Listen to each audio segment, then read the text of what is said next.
Now, this week it was announced that Public Enterprises Minister Pravin Gordhan has approved the sale of Eskom's distribution assets to a new state-owned company. The new company will be a subsidiary of Eskom. In his State of the Nation address in 2019, President Cyril Ramaphosa first announced that Eskom would be unbundled or split into generation, distribution and transmission entities, with the split into three touted as one of the ways to fix the ailing power utility. To discuss, we're now joined by SA National Energy Development Institute Energy Secretariat Head, that's Professor Sampson Maphweli. Professor, thank you for being with us as always. Why has the unbundling taken so long when it was the big idea in 2019? Good evening to you and the viewers. The reasons behind that are not necessarily known. But since 2019, government has been busy with this process, but it has been hugely delayed. And I think it was only fast-tracked now due to the severity of the problem that we're facing in terms of the insecurity of supply of electricity. I think at some point government kind of took a back seat in terms of dealing with the energy crisis until the president announced the Energy Action Plan in July last year. All right, like the transmission company, this distribution company will be fully owned by Eskom. It could be asked, what's the point of making new companies if there's no change in ownership? So there will be Eskom Holdings, and then there will be three new companies under Eskom Holdings. Eskom Generation, Eskom Transmission, the South African transmission company that has been given the license now by NERSA, and the distribution company. The whole idea from the beginning in 2019 was to basically split Eskom so that they can improve efficiencies. We know that there are financial losses, and most of the financial losses are linked to Eskom Generation. And then because they are together, then those financial losses then have a ripple effect on Eskom Transmission and as well as distribution.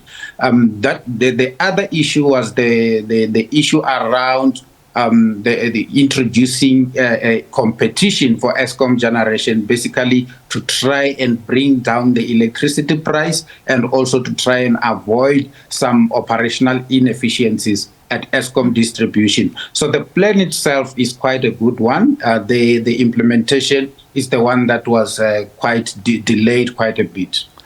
All right, so the change is in the management and the focus of these three entities. Can you explain, give us a bit of an introduction, if people haven't been following blow by blow, the difference between the three entities? And it's often been argued that there's hidden privatization here.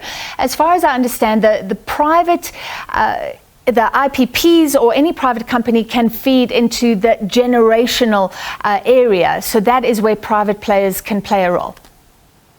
Yeah, so the difference is that you have Eskom Generation as a company, as a separate company, producing electricity and selling to Eskom Transmission. And then Eskom Transmission then becomes the single buyer of the electricity that comes from Eskom Generation, as well as the electricity coming from independent power producers. That way, Eskom Generation then has got some form of competition, which basically forces them to be much more efficient in their operations so that they can be able to compete in the electricity market. Eskom Distribution buys electricity from Eskom Transmission and then distributes that electricity to the consumers. And then we also have municipalities that will be buying from Eskom Transmission and then distributing the electricity to the consumers. So that's the difference between the three companies. There's no privatization at this particular point in time that I'm aware of. If you look at the way the companies have been split, all of them are still under Eskom Holdings. What this means is that each of those companies will be independently run, but if needs be, they will be able to access funding from the markets if they have to access funding from the markets. But the parent body will still be Eskom Holdings in this case. All right, and many concur with you that this will unleash more competition, more efficiencies, and at least draw in more power. It won't be Eskom doing absolutely everything across the grid. Do you think we'll see the unbundling soon coming to its end? There have been complaints, even from the former CEO of Eskom, that we need board members of these three companies. They need to be operational ASAP. Yes, if you look at the developments, government has moved quite fast now. From the announcement of the Energy Action Plan, with the Minister Ramaphosa coming on board, working with Minister Gordhan and Minister Mantashe, they seem to be moving a bit faster.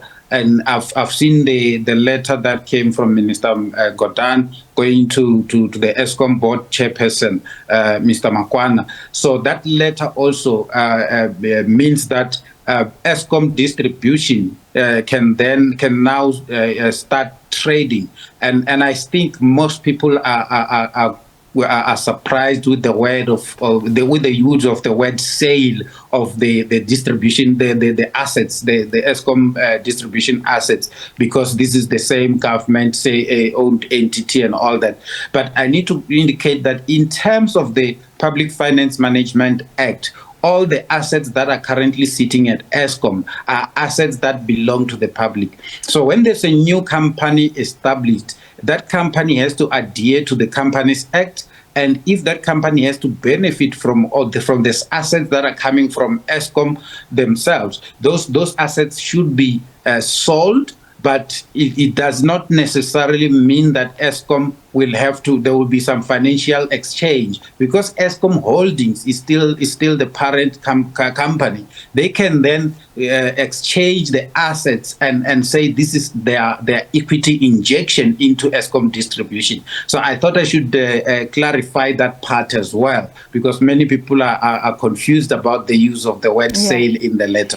Thank you. We appreciate a great clarity, and also the emphasis there that it belongs to South Africa, to the public. That was SA National Energy Development Institute Energy Secretariat Head, Professor Sampson Maphweli.